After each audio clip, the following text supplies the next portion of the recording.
There was a small village in Ireland that lay on the edge of a large bog.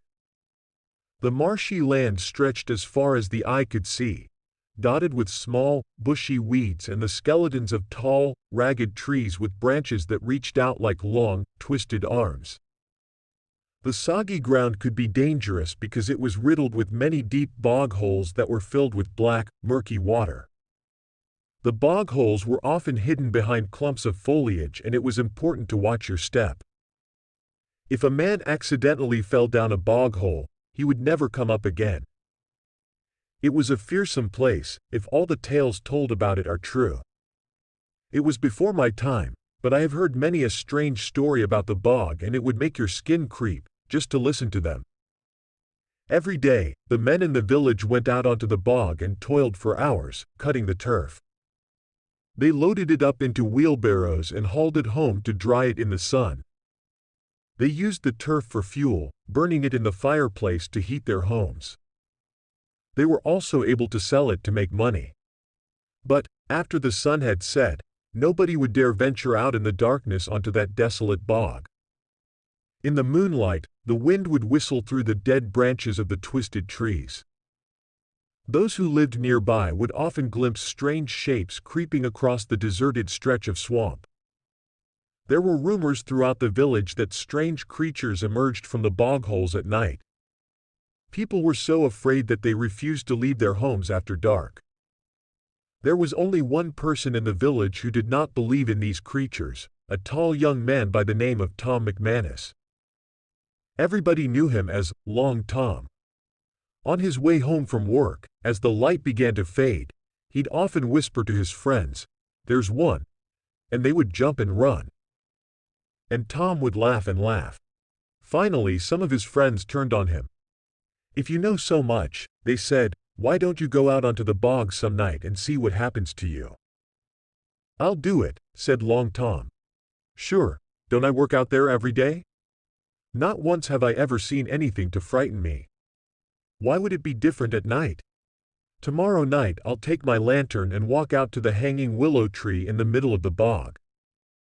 If I get scared and run, I'll never make fun of you again." The next night the men went to Long Tom McManus's house to see him on his way. It was the blackest of nights and thick clouds obscured the moon, blocking out the light. When they arrived, Tom's mother was pleading with him not to go. "I'll be all right," he said. "There's nothing to be afraid of. Don't be foolish like the rest." He took his lantern and, singing to himself, headed down the path that led to the bog. Some of the young men wondered if Tom wasn't right. Maybe they were afraid of things that did not exist. A few decided to follow him and see for themselves, but they stayed far behind in case he ran into trouble. They were sure they saw dark shapes moving about. But Tom's lantern kept bobbing up and down, and Tom's voice kept floating back to them, and nothing happened. Finally they caught sight of the willow tree. There was Tom standing in a circle of light, looking this way and that, whistling a happy tune. All of a sudden the wind blew out his lantern, and Tom suddenly stopped whistling. The men stood silent and still in the blackness, straining their eyes to see and waiting for something awful to happen. When the clouds shifted and the moon peeked out again, they caught a glimpse of Long Tom. His back was up against the willow tree and his arms were out in front of him, as if he was fighting something off. It seemed like the very darkness was alive with slimy, creeping things. Strange shapes were swirling about him. They could hear loud wails and awful moaning sounds.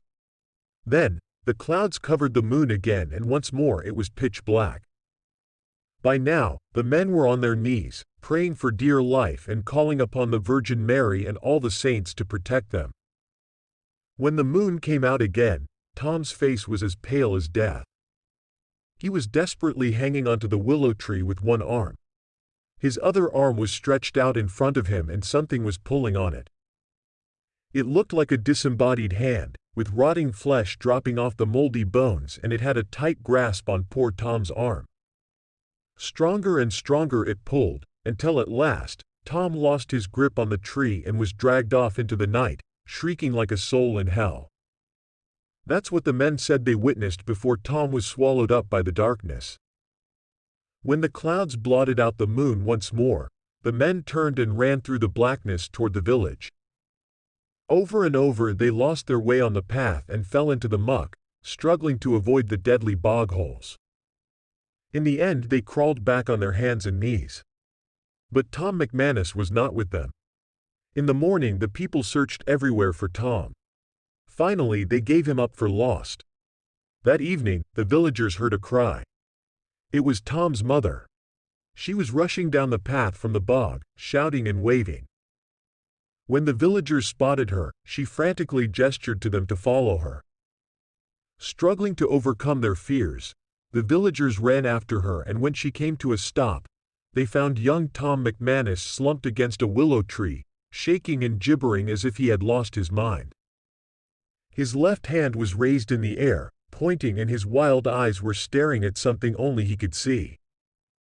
Where his right hand should have been, there was nothing more than a bloody stump. It had been ripped clean off. Nobody ever knew for sure what it was that he had seen. Some people claimed that he had been attacked by the dead hand, and others said that was just the talk of drunken, superstitious fools. The only person who really knew what happened that night was young Tom McManus, but he never spoke another word again. He spent the rest of his short life, barricaded in his bedroom, shaking and trembling through the long nights. He didn't make it to the end of the year, and when they lowered him into his grave, his grieving mother cried out to the people gathered in the churchyard and begged them never to be so foolhardy as to venture out onto the cursed bog in the middle of the night. I hope you enjoyed this scary horror story for bedtime. If you enjoyed it and want to hear more, please subscribe to my channel for new scary stories every day. I also appreciate it if you could leave a like and comment below. Thanks for watching, and I'll look forward to scaring you in the next one.